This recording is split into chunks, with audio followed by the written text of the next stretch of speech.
New videos every day. This is Dr. Vincent Bellonzi. Let's talk about hormones. It's something that gets demystified so much. Hormones are nothing but chemical messengers. And the problem comes when either there's not one hormone in enough an amount to balance another, or the hormones are fluctuating. The levels are going up and down. That's where symptoms come from. Unfortunately, the conventional medicine approach is to just redline every hormone.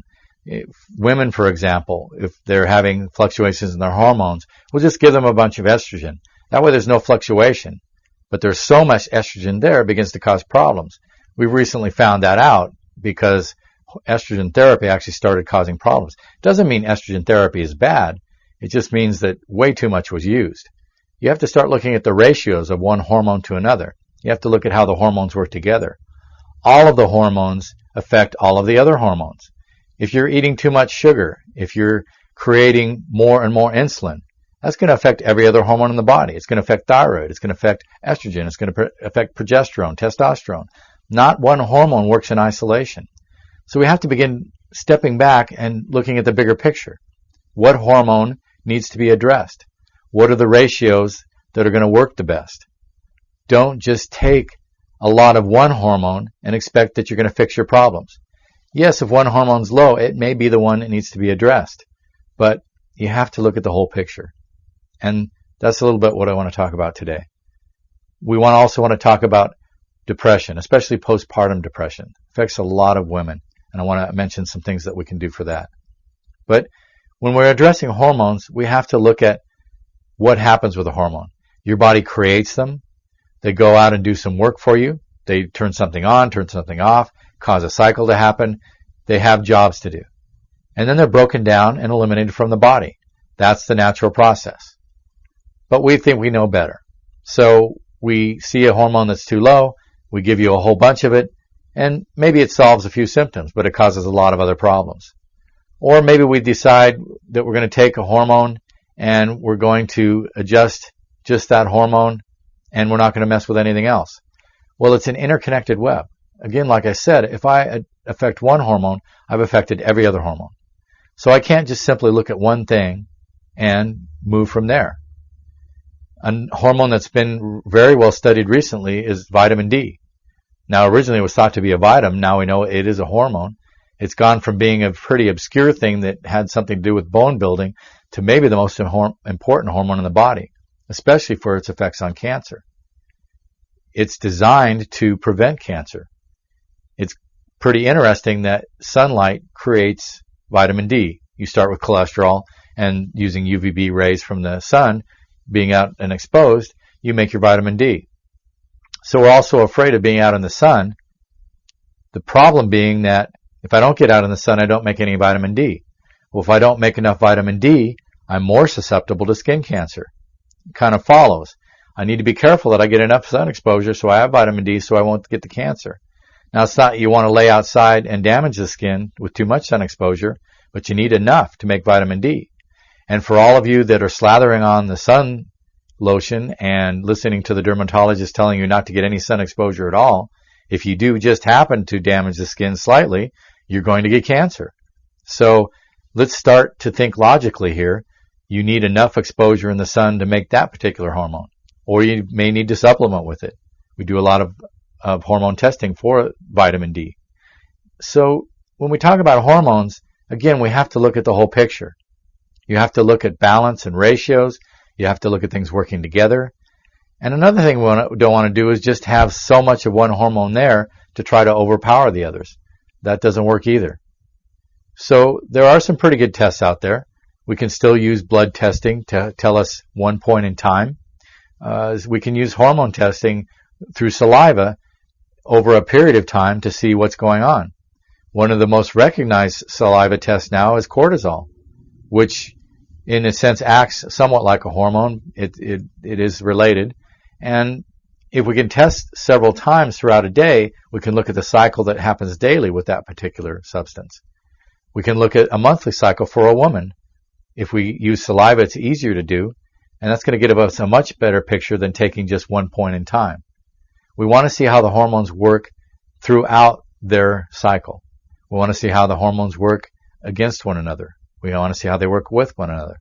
So when we talk about hormones, it's really much more than just identifying, say, TSH, which is not even a thyroid hormone. It's actually derived from the pituitary gland, and it stimulates the thyroid. So if you've got thyroid problems, you need to look at the levels of the actual hormones themselves and not just the substance that stimulates production of them. If you're following me, you need to make a good assessment when you start doing hormone therapy. Now, a lot of times, probably most of the time, if you just get your body functioning right, your body will start to see and create the ratios that are needed. Sometimes we don't get enough of the precursors, so we don't make enough hormone. Sometimes we're taking medications that interrupt. Sometimes we're taking hormone therapy that may not be quite right. Sometimes it needs to be adjusted. So when we're talking about hormones, we need to look again at functional medicine. We need to look at the body working by doing its own assessments and creating its own ratios. Sometimes it does need a little help. We do things like poor nutrition, we do things like not exercising, and the hormones can get off. So look at it as a holistic picture. That's going to be the more effective way to treat the hormones. If you're working with someone who's working with manipulating your hormones and you don't think they're looking at the whole picture, talk to them. See if maybe they can do a better assessment to see better what's going on. If they won't answer your questions, if they won't work with you, maybe you need another practitioner. There are practitioners out there that do a very good job working with hormones. Now, in our office, we do what are called bioidentical hormones. There's nothing magic about bioidentical. We simply want to choose hormones that are as close to what's actually in the body as possible. The one thing that I will tell you is my advice is to stay away from things that are produced especially in cattle. So if you're using Premarin or something that's chemical like progestin, maybe you ought to reassess things. Use something that's more recognizable to the body that won't cause problems. Other than that, most hormones are made in a lab and are synthetic. We call them bioidentical because at least they're closer to what the body actually makes. That's all bioidentical means. And we're trying to not only use hormones that are closer to what you make, but we're trying to use them in the ratios and the amounts that the body would normally have. That's as complicated as it really gets. So hormones aren't any mystery. They're messengers. They have to be there. They have to do their job. You just want to work with somebody who will get your body functioning in a way that's not overpowered.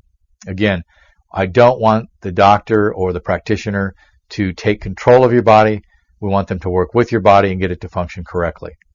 So I said we mentioned a little bit about postpartum depression. That has a little bit to do with hormones, or actually a lot to do with hormones. During the pregnancy, hormones are completely different from when you're not pregnant, and that makes sense. You've got a growing fetus. There's a lot going on. The fetus is adding to the picture, and we have women going through all kinds of mood changes as an after effect of the hormones. Then the baby is delivered, and we've got some more stress added to life. I mean, honestly, most of postpartum depression has to do with the lack of sleep that the mother has. It has to do with the poor nutrition, and it's often because the mother is trying to meet the needs of the baby. In Asian cultures, they actually give the mother some time off away from the baby, and the family takes care of the child, giving the mother time to recuperate. Unfortunately, in this fast-paced lifestyle that most of us live here in this country, the mother doesn't get that break. Many times the mother is expected to hold a job and take care of the new child. It's a lot to expect. So, in a sense, you have to find ways to take better care of yourself. There are some simpler things to do, and there are perhaps some more complicated things. It's a serious thing. A woman can get very depressed and have a lot of stress effects because of the new child.